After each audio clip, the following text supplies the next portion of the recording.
الحمد لله رب العالمين والصلاة والسلام على من كان نبيا وآدم بين الماء والطين وعلى آله وأصحابه أجمعين. أما بعد فأعوذ بالله من الشيطان الرجيم. بسم الله الرحمن الرحيم. وإذا قيل لهم آمنوا بما أنزل الله قالوا نؤمن بما أنزل علينا ويكفرون بما وراءه وهو الحق مصدقا لما معهم قل فلم تقتلون أنبياء الله من قبل إن كنتم مؤمنين. آمنت بالله صدق الله العظيم. اللهم صل على سيدنا ومولانا محمد معدن الجود والكرم وآله وصحبه وبارك وسلم.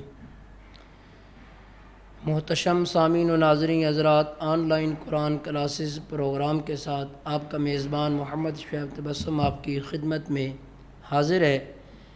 اس پروگرام کے ذریعے سے میں آپ کو قرآن مجید فرقان حمید پڑھنے کا طریقہ سکھاؤں گا، اور اس کے بعد جو ہم سبق پڑھیں گے اس کی مختصر تفسیر جو ہے وہ بھی آپ کی خدمت میں پیش کی جائے گی.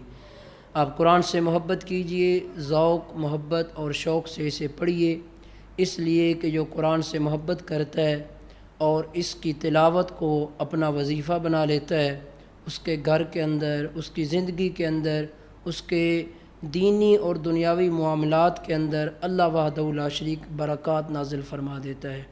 اور پھر سب سے بڑی جو نعمت ہے وہ یہ ہوگی کہ یہ قرآن قیامت کے دن اپنے پڑھنے والوں کی سفارش کرے گا، اور اللہ قرآن کی سفارش قبول فرمائے گا اور اس بندے کو جنت کے اندر مقام عطا فرمائے گا. آج ویسے بھی ماہ رمضان کی 27ویں رات ہونی ہے، تو اکثر علماء کے نزدیک اور حضرت ابی بن کعب رضی اللہ تعالی عنہ کے نزدیک تو وہ تو قسم اٹھا کر فرمایا کرتے تھے کہ 27ویں رات ہی لیلۃ القدر ہے، یعنی شب قدر ہے.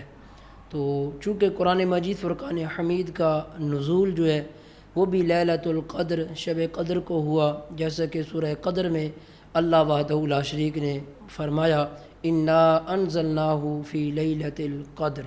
تو اس رات کو فرائض کے بعد سب سے بڑی جو عبادت ہے، جو بڑا وظیفہ ہے، وہ قرآن مجید فرقان حمید کی تلاوت ہے. اس سے بڑا اور کوئی وظیفہ نہیں ہے. تو عزیز سامعین، ہمیں اس بات کا بھی لحاظ رکھنا چاہیے، خیال کرنا چاہیے کہ آج کی رات ہم کہیں غفلت میں مت گزار دیں، ہم کہیں گناہوں میں مت گزار دیں، ہم کہیں لغویات میں مت گزار دیں، بلکہ ہم اپنے اللہ کو راضی کرنے کے لیے مساجد کی طرف رخ کریں، قرآن کریم کی تلاوت کریں، ذکر اذکار کریں، نوافل پڑھیں، اور ذات مصطفیٰ کریم علیہ الصلوۃ والسلام پر درود و سلام کے نذرانے نچھاور کریں. اس لیے قرآن سے محبت کیجیے اور اس کی تلاوت کو عام کیجیے. بغیر کسی تاخیر کے ہم اپنے سبق کی جانب بڑھتے ہیں. آج کا ہمارا سبق جو ہے وہ سورہ بقرہ کی آیت نمبر 91 تا 96 جو ہم آپ کو پڑھنا سکھائیں گے. لیکن اس سے قبل ہمیشہ کی طرح جو آپ کو بات کہوں گا کہ جن احباب کے وضو نہیں ہے وہ وضو فرما لیں، اس لیے کہ قرآن مجید فرقان حمید کو بغیر وضو کے چھونا یہ ناجائز اور گناہ ہے، حرام ہے.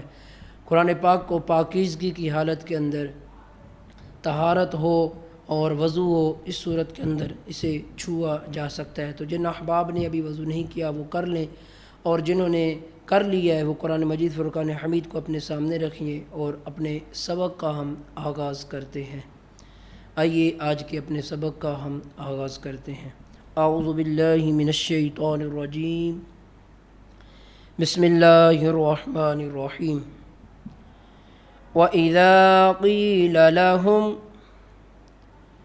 آمِنُوا بِمَا أَنزَلَ اللَّهُ وَإِذَا قِيلَ لَهُمْ آمِنُوا بِمَا أَنزَلَ اللَّهُ قَالُوا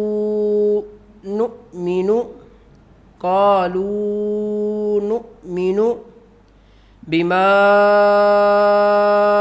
أُنزِلَ أنزل علينا بما أنزل علينا ويكفرون بما وراءه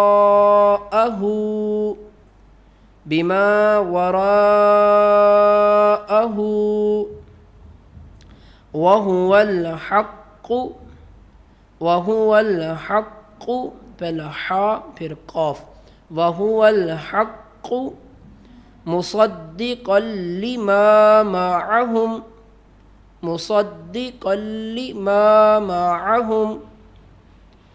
قل فلم تقتلون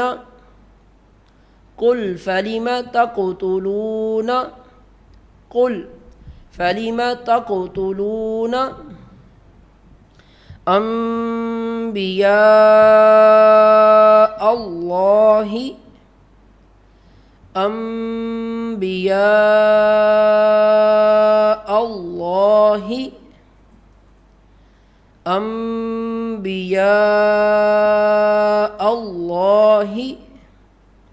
من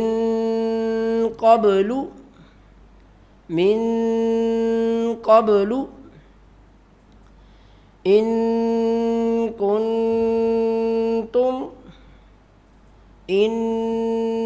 كنتم مؤمنين أنبياء الله من قبل إن كنتم مؤمنين وَلَقَدْ جَاءَكُمْ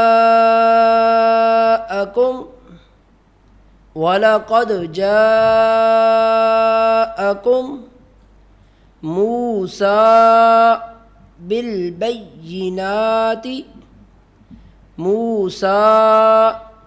بالبينات ثم اتخذتم العجل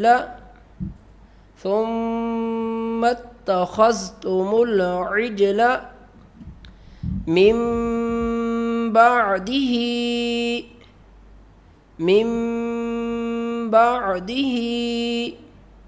وأنتم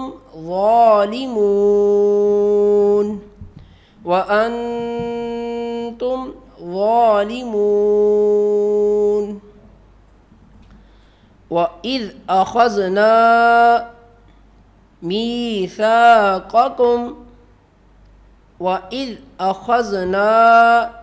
مِيثَاقَكُمْ ورفعنا فوقكم الطور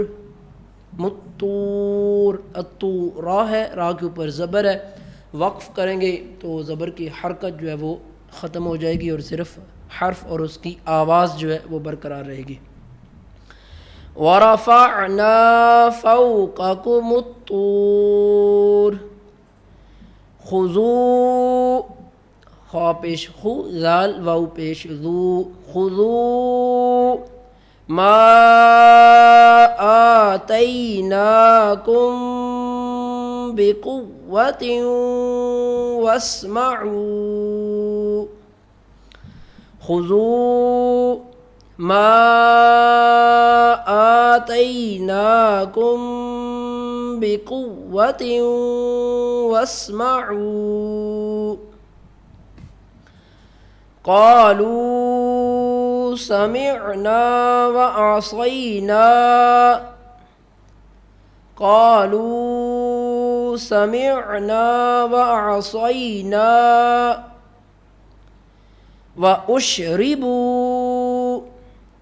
وَأُشْرِبُوا فِي قُلُوبِهِمُ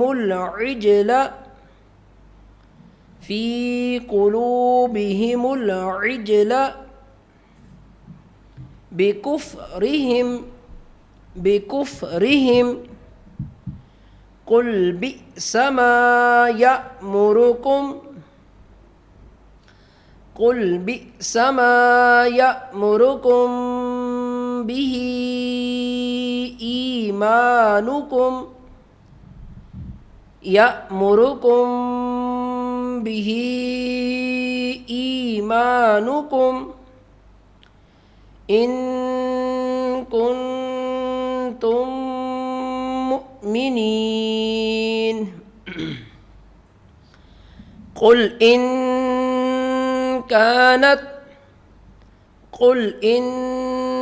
كانت لكم الدار الآخرة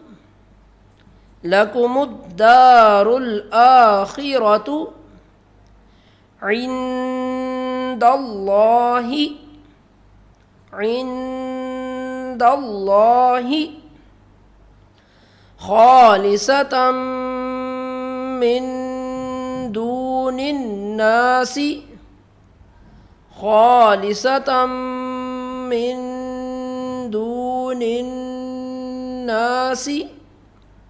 فتمنوا الموت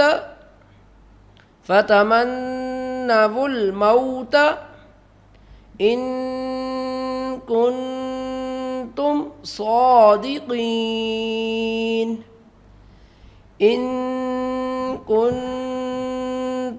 صادقين ولن يتمنوه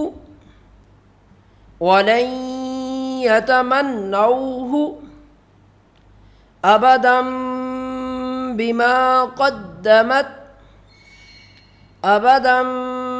بما قدمت أيديهم والله عليم بالظالمين والله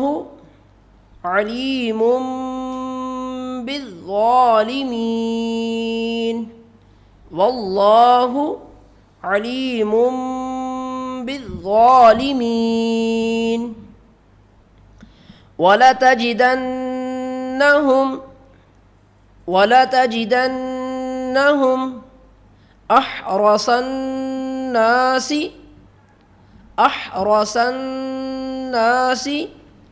على حیات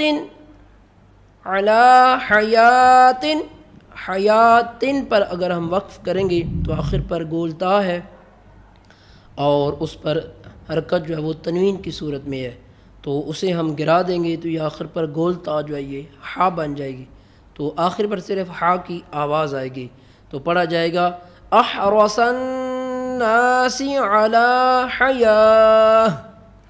حیاہ ومن الذین اشرکوا يود أحدهم لو يعمر ألف سنة وقف کریں گے تو ألف سنة وما هو بمزحزحه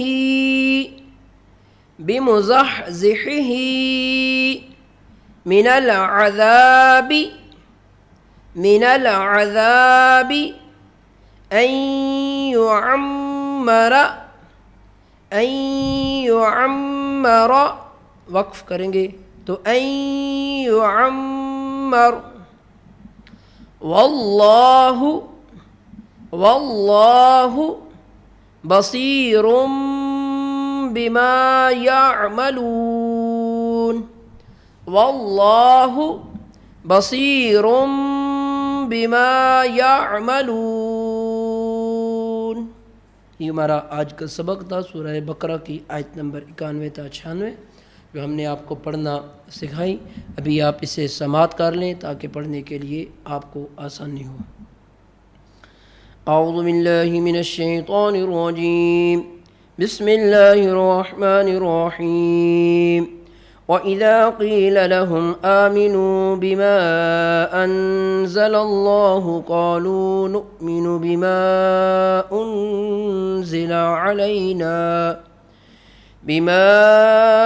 أُنزِلَ عَلَيْنَا وَيَكْفُرُونَ بِمَا وَرَاءَهُ وَهُوَ الْحَقُّ مُصَدِّقًا لِمَا مَعَهُمْ قُلْ فَلِمَ تَقْتُلُونَ أَنبِيَاءَ اللَّهِ مِن قَبْلُ إِن كُنتُم مُّؤْمِنِينَ وَلَقَدْ جَاءَكُم مُوسَىٰ بِالْبَيِّنَاتِ ثُمَّ اتَّخَذْتُمُ الْعِجْلَ مِن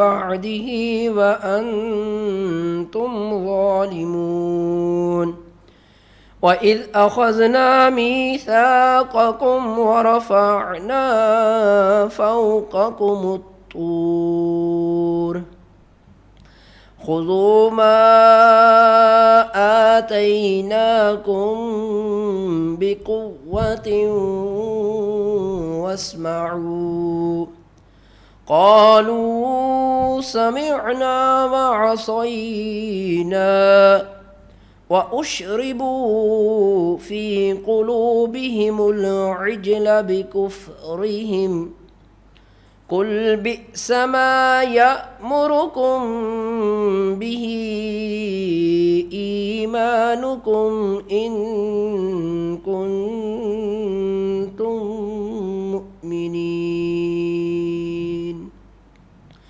قُلْ إِن كَانَتْ لَكُمُ الدَّارُ الْآخِرَةُ عِندَ اللَّهِ خَالِصَةً مِّن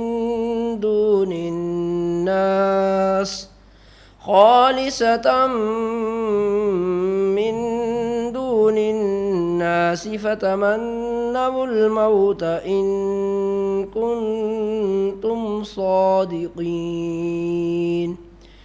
وَلَن يَتَمَنَّوْهُ أَبَدًا بِمَا قَدَّمَتْ أَيْدِيهِمْ وَاللَّهُ عَلِيمٌ بِالظَّالِمِينَ وَلَتَجِدَنَّهُمْ أَحْرَصَ النَّاسِ عَلَىٰ حَيَاةٍ وَمِنَ الَّذِينَ أَشْرَكُوا يَوَدُّ أَحَدُهُمْ لَوْ يُعَمَّرُ أَلْفَ سَنَةٍ وَمَا هُوَ بِمُزَحْزِحِهِ مِنَ الْعَذَابِ أَن يُعَمَّرَ وَاللَّهُ بَصِيرٌ بِمَا يَعْمَلُونَ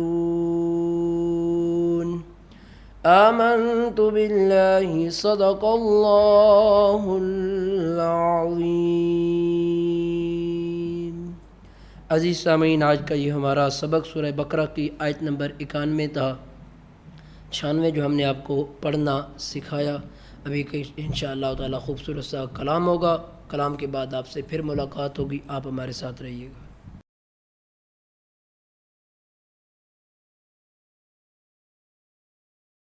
جی ناظرین و سامی حضرات، السلام علیکم ورحمۃ اللہ تعالی وبرکاتہ۔ آن لائن قرآن کلاسز پروگرام کے ساتھ آپ کا میزبان محمد شعیب تبسم آپ کی خدمت میں ایک مرتبہ پھر حاضر ہے۔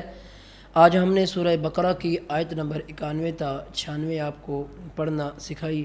ابھی اس کا ترجمہ اور اس کی مختصر تفسیر جو ہے وہ آپ کی خدمت میں پیش کی جائے گی، آپ سماعت کیجیے۔ بسم اللہ الرحمن الرحیم۔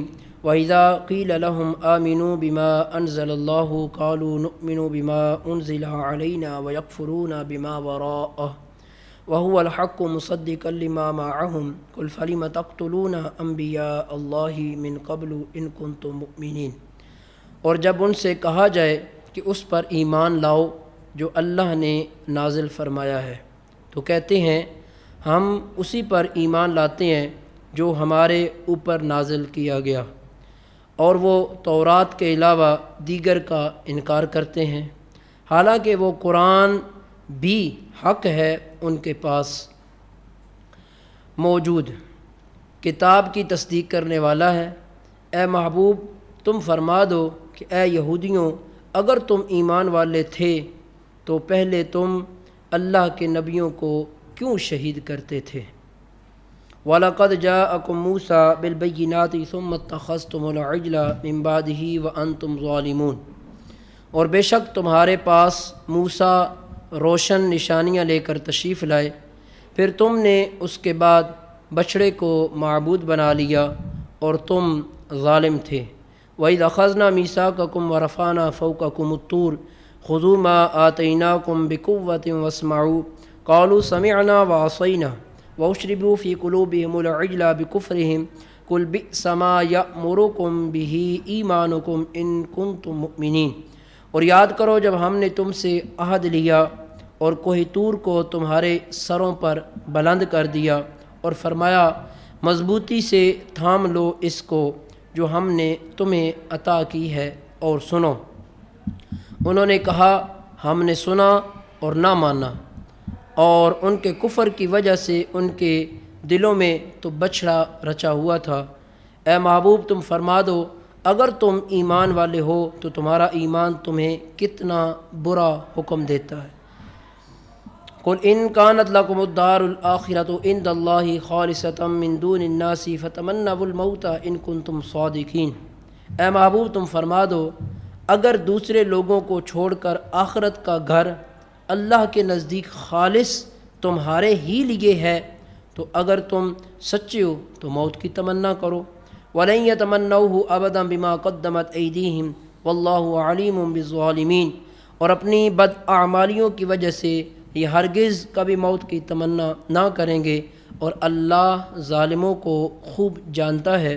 وَلَا تَجِدَنَّهُمْ أَحْرَصَ النَّاسِ عَلَىٰ حَيَاءٍ وَمِنَ الَّذِينَ أَشْرَكُوا يَوَدُّ أَحَدُهُمْ لَوْ يُعَمَّرُ أَلْفَ سَنَةٍ وَمَا هُوَ بِمُزَحْزِحِهِ مِنَ الْعَذَابِ أَن يُعَمَّرَ وَاللَّهُ بَصِيرٌ بِمَا يَعْمَلُونَ، اور بے شک تم ضرور انہیں پاؤ گے کہ سب لوگوں سے زیادہ جینے کی ہوس رکھتے ہیں، اور مشرکوں میں سے ایک گروہ تمنا کرتا ہے کہ کاش اسے 1000 سال کی زندگی دے دی جائے، حالانکہ اتنی عمر کا دیا جانا بھی اسے عذاب سے دور نہ کر سکے گا، اور اللہ ان کے تمام اعمال کو خوب دیکھ رہا ہے۔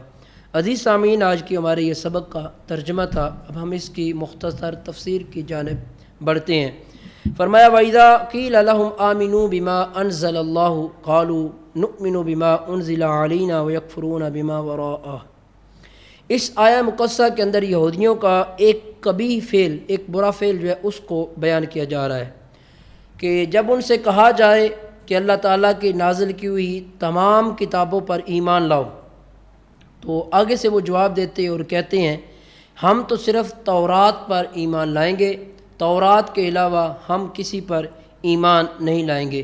اس سے ان کا مقصد دیگر آسمانی کتابوں کا انکار، باقی جتنی بھی ہیں، اور پھر قرآن مجید فرقان حمید، چونکہ قرآن کریم تو نازل سید عالم علیہ السلام پر ہوا، اور حضور کے دور کے یہودی جو ہیں یہ وہ باتیں کر رہے ہیں، تو کہنے لگے کہ ہم تو صرف تورات کو مانیں گے اور باقی آسمانی کتابوں کا پھر ظاہری سی بات ہے وہ انکار کر رہے ہیں، اور قرآن مجید فرقان حمید کا بھی انکار کر رہے ہیں۔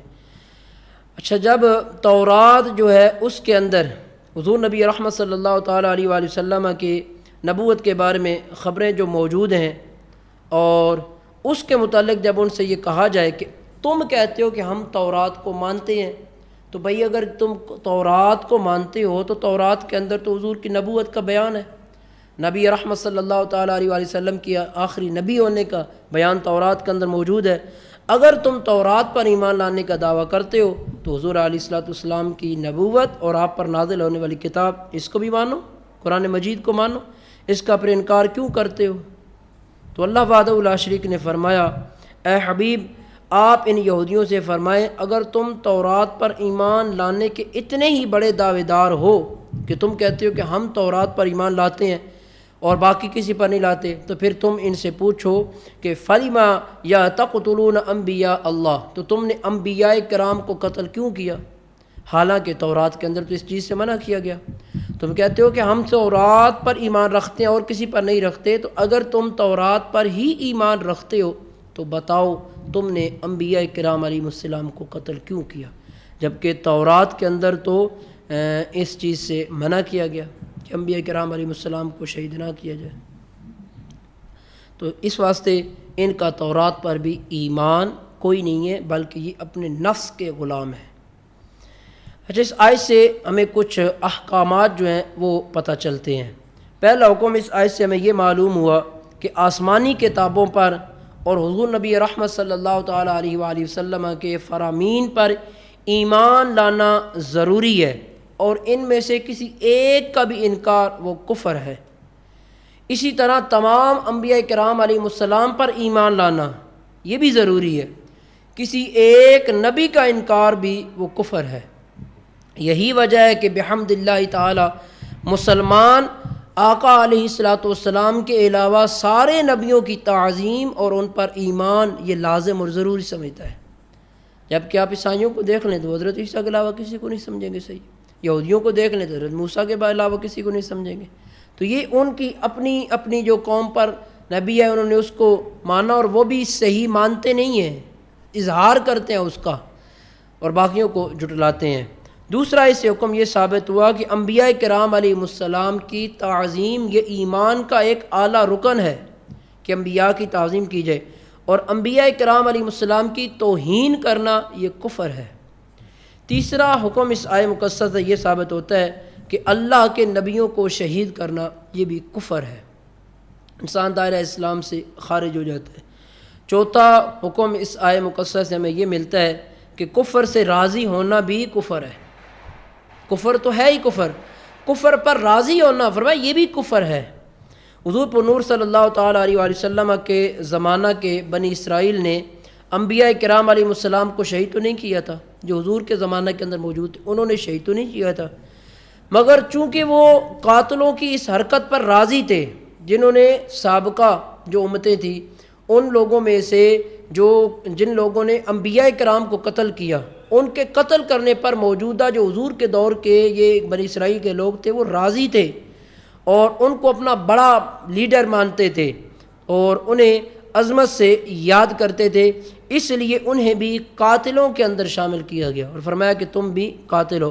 اسی طرح آج کل کچھ لوگ ایسے ہیں کہ جو بذات خود گستاخی تو نہیں کرتے، بذات خود ان کے عقائد نظریات غلط تو نہیں ہیں اور وہ ٹھیک ہیں، اور بعض دفعہ جب لوگوں کو کہا جاتا ہے کہ آپ ایسے شخص سے بچیں، اس کے نظریات اس کے عقائد وہ درست نہیں ہے، تو آگے سے جواب یہ دیا جاتا ہے کہ اس کے عقائد تو بالکل درست ہیں، ہم نے تو کبھی اس سے کوئی بری بات سنی نہیں ہے، ہم نے تو کبھی اس سے ایسا کوئی عمل سرزد ہوتے ہوئے دیکھا نہیں ہے کہ جو قرآن اور حدیث اور اسلاف کی تعلیمات کے خلاف ہو۔ تو اس کا کیا ہے؟ اس کا یہ ہے کہ وہ اگرچہ خود نہیں کرتے لیکن جنہوں نے کی ہے وہ ان کو اچھا جانتے ہیں، وہ ان کو اپنا راہبر، اپنا لیڈر، اپنا پیشوا مانتے ہیں۔ تو جیسے بنی اسرائیل حضور کے زمانہ کے تھے انہوں نے انبیاء کو قتل نہیں کیا تھا، لیکن جنہوں نے کیا تھا وہ ان کو اچھا سمجھتے تھے، ان کو عزت احترام دیتے تھے، تو ان کو انہی کے اندر شامل کر دیا گیا۔ اسی طرح اگر کوئی گستاخی یا عقیدہ غلط نہیں رکھتا، گستاخی نہیں کرتا، عقیدہ غلط نہیں رکھتا، لیکن جنہوں نے یہ کیا ان کو اچھا سمجھتے ہیں، تو پھر کیا ہے؟ تو پھر یہ ہے کہ یہ بھی انہی کے اندر شامل ہے۔ ایک صاحب رسول نے حضور نبی رحمت صلی اللہ تعالیٰ علیہ وآلہ وسلم کے حوالہ سے روایت ذکر کی، حضور علیہ السلام نے ارشاد فرمایا جب زمین میں گناہ کیا جائے تو جو وہاں موجود ہے مگر اسے برا جانتا ہے تو وہ اس کی مثل ہے جو وہاں نہیں ہے، اور جو وہاں نہیں ہے مگر اس پر وہ راضی ہے تو وہ اس کی مثل ہے جو وہاں حاضر ہے۔ تو عزیز سامعین، ہمیں ایسے کام سے اجتناب کرنا ہوگا، اپنے آپ کو بچانا ہوگا کہ جس کی وجہ سے یہ کام، یہ معاملات خراب ہوں۔ آگے فرمایا اتخذتم ثم اتخذتم العجل، کہ بچڑے کو معبود بنا لیا۔ اس آیت مقدسہ کا خلاصہ یہ ہے کہ حضرت موسیٰ علیہ نبینا علیہ السلام بنی اسرائیل کے پاس روشن معجزات لے کر تشریف لائے، اور جب حضرت موسیٰ علیہ السلام کوہ طور پر تشریف لگے تو آپ علیہ الصلوۃ والسلام کے بعد بنی اسرائیل سامری جادوگر کے بہکاوے میں آ گئے اور انہوں نے بچھڑے کو معبود بنا لیا اور اس کی انہوں نے پوجا شروع کر دی۔ اس کا ایک اجمالی طور پر جو واقعہ ہے وہ آیت نمبر 51 کے اندر جو ہے وہ ذکر کیا جا چکا ہے۔ تفصیل کے ساتھ سورہ طٰہٰ کی جو آیت نمبر 85 تا 98 ہے اس کے اندر یہ واقعہ جو ہے وہ موجود ہے اور اس کے اندر یہ ذکر کیا گیا۔ اس آیت مقدسہ سے یہ بھی پتہ چلتا ہے کہ گائے کی پوجا جو ہے یہ آج سے نہیں چل رہی یا یہ کچھ سالوں سے یا ہندوستان سے نہیں چل رہی، بلکہ یہ صدیاں پہلے، ہزاروں سال پہلے سے یہ چلتی آ رہی ہے، یعنی بنی اسرائیل کے زمانہ سے اور حضرت موسیٰ کی قوم سے لوگ گائے کی پوجا کر رہے تھے۔ آگے فرمایا وَإِذْ أَخَذْنَا مِيثَاقَكُمْ، اور جب ہم نے تم سے عہد لیا، یعنی یا یہودیوں وہ وقت یاد کرو جب اللہ تعالیٰ نے بنی اسرائیل سے تورات پر عمل کرنے کا عہد لیا۔ اللہ نے یہ عہد لیا کہ تم تورات پر عمل کرو گے، لیکن انہوں نے حسب عادت نافرمانی کی، اپنی عادت سے وہ مجبور تھے، انہوں نے نافرمانی کی، تو اللہ تعالیٰ نے ان پر کوہ طور کو ہوا پر بلند کر دیا۔ جب اللہ نے کوہ طور کو ہوا پر بلند کیا اور فرمایا کہ چلو اب مضبوطی سے تورات کو تھام لو، اور اگر تم نے نہ تھاما تو تمہارے اوپر عذاب نازل کر دیا جائے گا، تو ان لوگوں نے اس وقت کہا کہ ہم اقرار کرتے ہیں، لیکن فرمایا انہوں نے ظاہری طور پر اقرار تو کر لیا تھا، لیکن ان کے دل جو تھے وہ پھر بھی اس بچڑے کی عبادت کے اندر راغب تھے، اس لیے کہ فتویٰ جو ہے وہ شریعت ظاہر پر لگاتی ہے، دلوں پر نہیں لگاتی۔ تو جب انہوں نے ظاہری طور پر یہ کہہ دیا تھا کہ ہم نے اقرار کر لیا اور ہم اس کی اطاعت اور فرما برداری کریں گے اور ہم بچڑے کی عبادت کو چھوڑ دیں گے، تو اس لیے عذاب کو ان سے مؤخر کر دیا گیا اور روک لیا گیا۔ لیکن حقیقت کیا تھی؟ حقیقت یہ ہے کہ انہوں نے اس کی جو عبادت کی محبت اور الفت تھی اس کو اپنے دلوں کے اندر جاگزیں کیے رکھا۔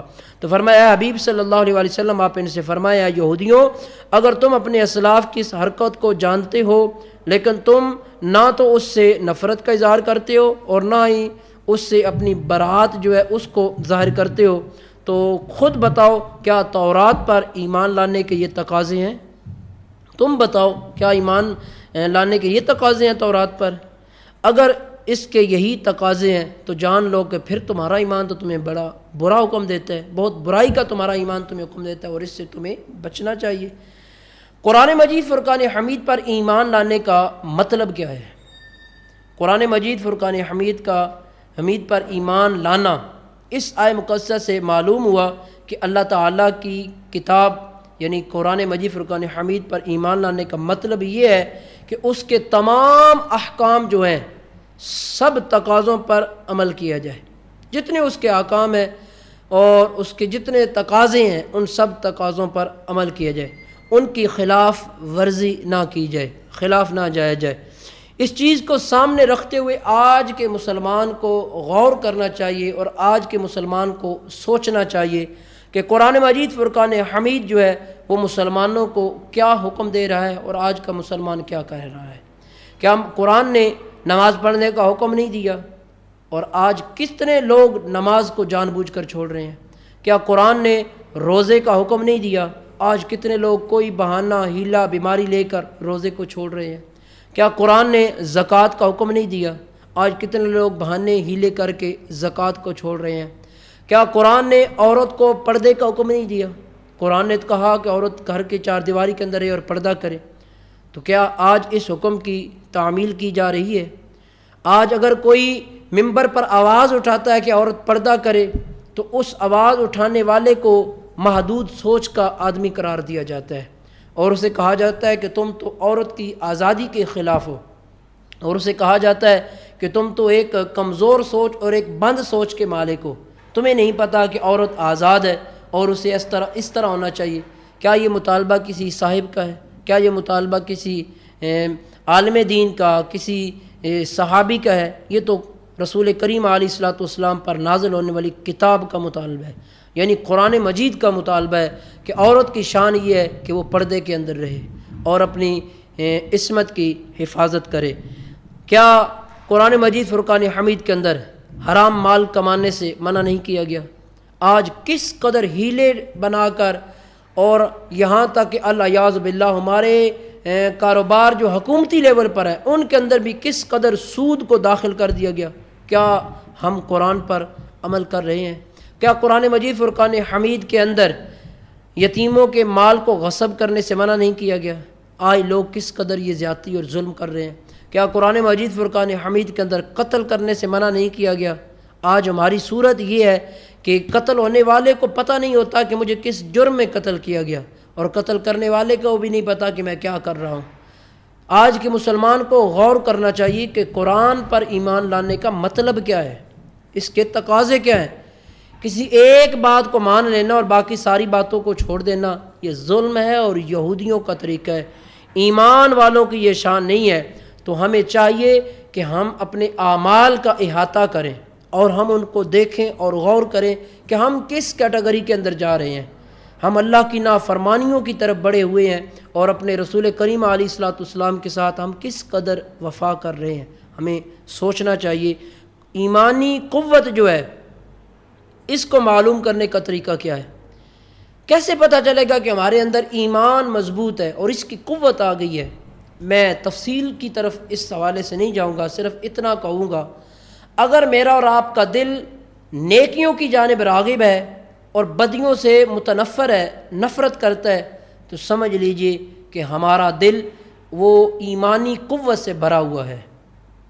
اور اگر ہمارا دل نیکیوں کی بجائے بدیوں کی طرف دوڑتا ہے تو سمجھ لیجئے گا کہ ایمانی قوت ہمارے دل سے نکل چکی ہے اور ہم ایمانی قوت سے محروم ہو چکے ہیں۔ میں آج کے نوجوانوں کو اور بچیوں کو یہ بات ضرور یہاں یاد کرواؤں گا کہ جہاں ہم نے یہ دیکھنا ہو کہ ایمانی قوت ہے یا نہیں ہے تو آپ غور کیجئے، ایک طرف قرآن کی تلاوت اور دوسری طرف گانے، ایک طرف احادیث نبویہ اور دوسری جانب لغویات اشعار، ایک طرف نعت رسول مقبول صلی اللہ تعالیٰ علیہ وآلہ وسلم اور دوسری طرف مجازی محبتوں کے اشعار، ایک طرف اللہ کریم اور رسول کریم علیہ الصلوۃ والسلام کی تعلیمات کا شعار اور دوسری جانب لبرل غیر مسلم کی تعلیمات۔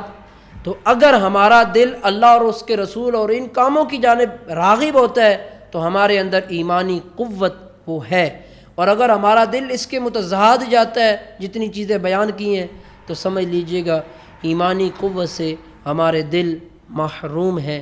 بدیوں سے اپنے آپ کو بچانا ہے، ان کے قریب بھی نہیں جانا اور نیکیوں کی طرف آنا ہے۔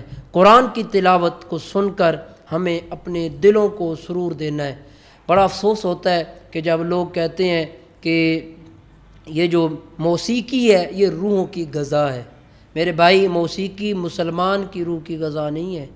مسلمان کے روح کی غذا وہ قرآن کریم کی تلاوت ہے، جس کو سنتے ہی دل کے اندر سکون، اطمینان، محبت، الفت پیدا ہوتی ہے۔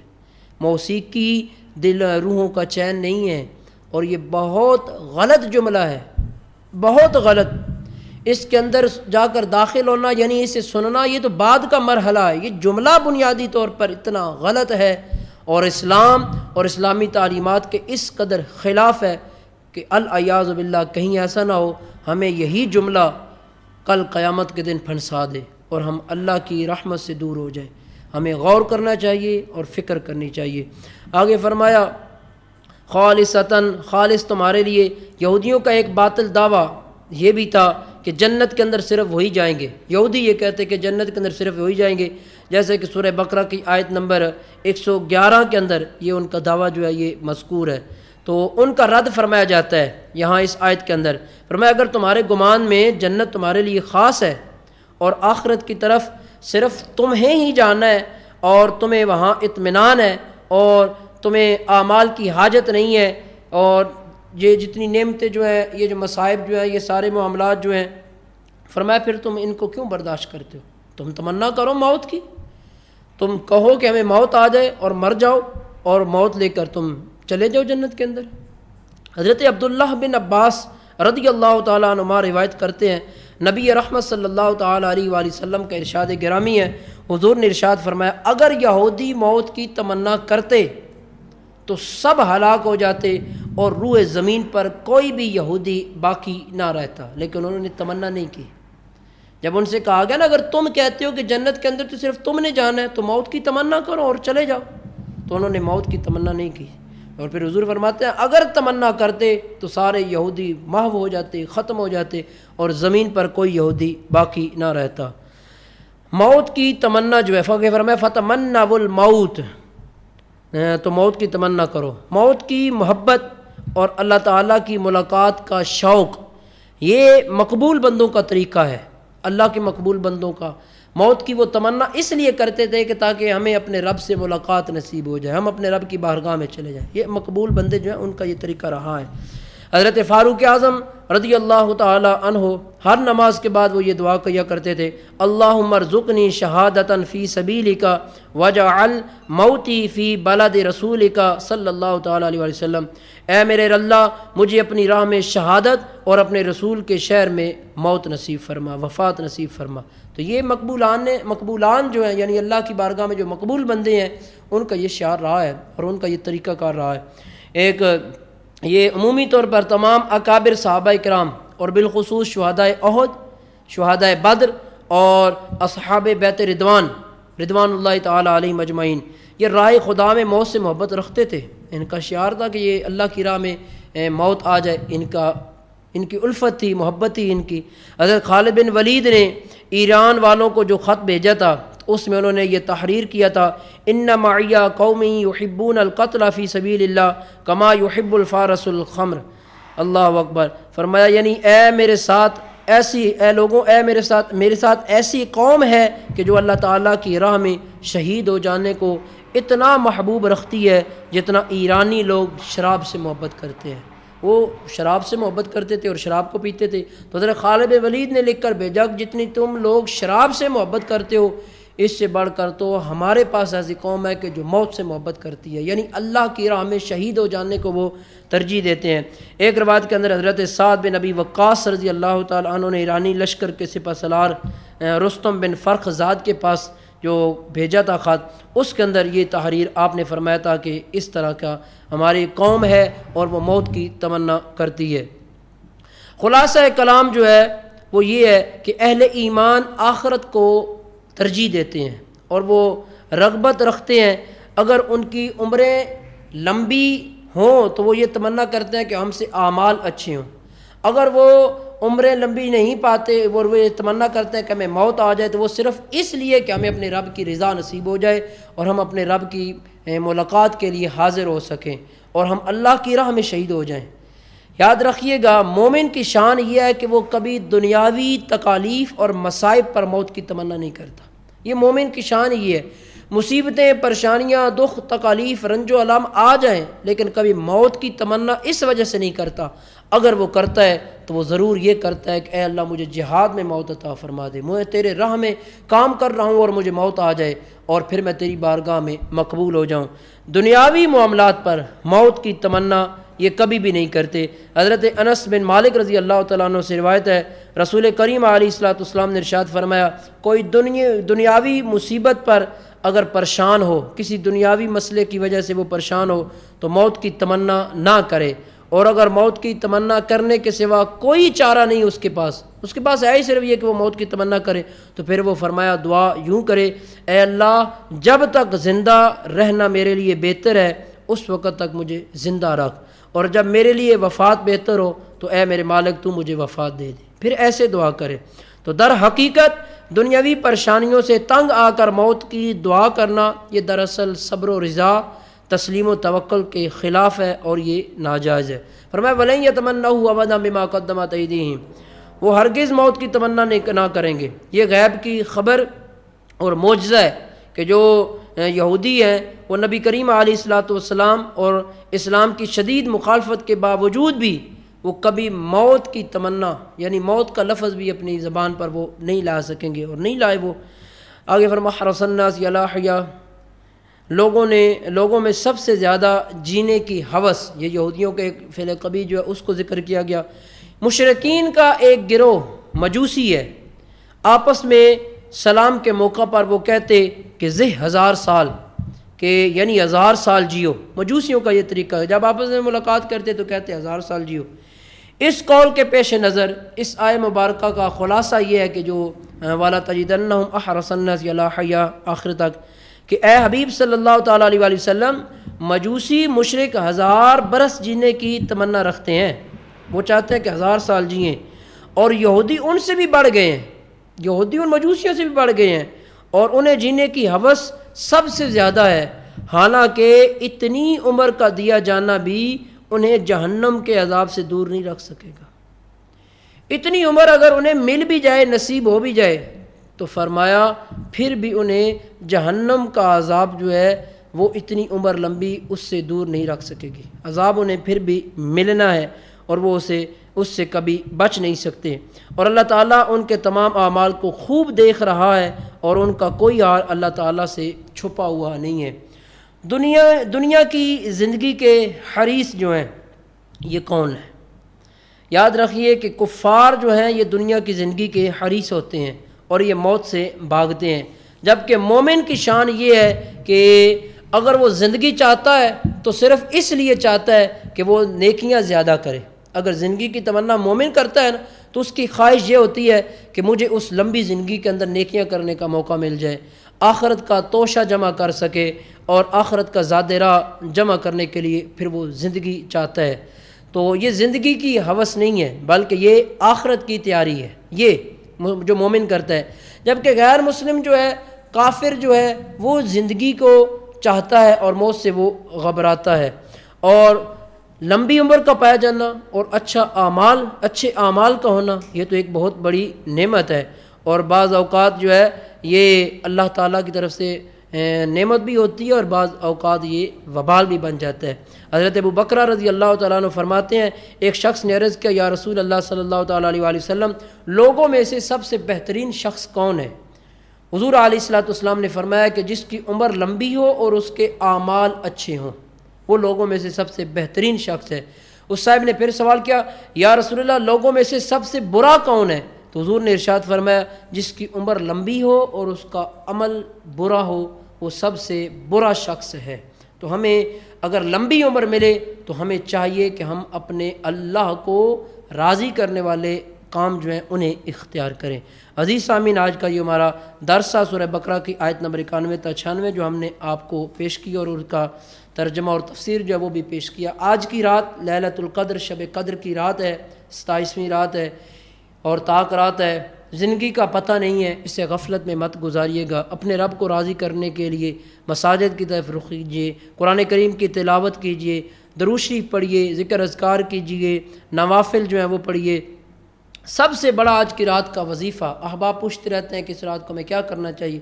سب سے بڑا وظیفہ جو ہے وہ یہ ہے کہ اس رات کو قرآن کریم کی تلاوت کی جائے. اور پھر حضرت سیدہ عائشہ صدیقہ سلام اللہ تعالیٰ علیہا، آپ نے حضور علیہ الصلوۃ والسلام سے ایک مرتبہ سوال کیا تھا، یا رسول اللہ، اگر مجھے پتہ چل جائے کہ آج کی رات لیلۃ القدر ہے، یعنی قدر کی رات ہے اور لیلۃ القدر ہے، تو میں اس کے اندر کیا دعا کروں؟ مجھے آپ وہ دعا فرمائیں. مسند احمد کی یہ روایت ہے، نبی رحمت صلی اللہ علیہ وآلہ وسلم نے فرمایا، عائشہ، اگر تمہیں یہ معلوم ہو جائے کہ آج قدر کی رات ہے تو پھر تم یہ دعا کرنا، اللہم انکا عفو تحب العفو فاعف عنی. اللہ کی حضور یہ دعا کرنا کہ مالک تو معافی کو پسند کرتا ہے اور تو معاف کرنے والا ہے، اس لیے مجھے معاف فرما دے. یہ آج کی رات کا خاص وظیفہ ہے، اللہم انکا عفو تحب العفو فاعف عنی. اللہ کریم اس رات کی برکت سے، نزول قرآن کی رات کے برکت سے ہم سب کے حال پر اپنا خاص کرم فرمائے اور ہمارے گناہوں کو معاف فرمائے، دارین کی ہمیں سعادتیں عطا فرمائے. اسی کے ساتھ اپنے میزبان محمد شعیب کو اجازت دیجیے. انشاءاللہ آپ سے کل ملاقات پھر ہوگی. تب کے لیے اللہ تعالی ہم سب کا حامی و ناصر ہو. السلام علیکم ورحمۃ اللہ تعالی وبرکاتہ.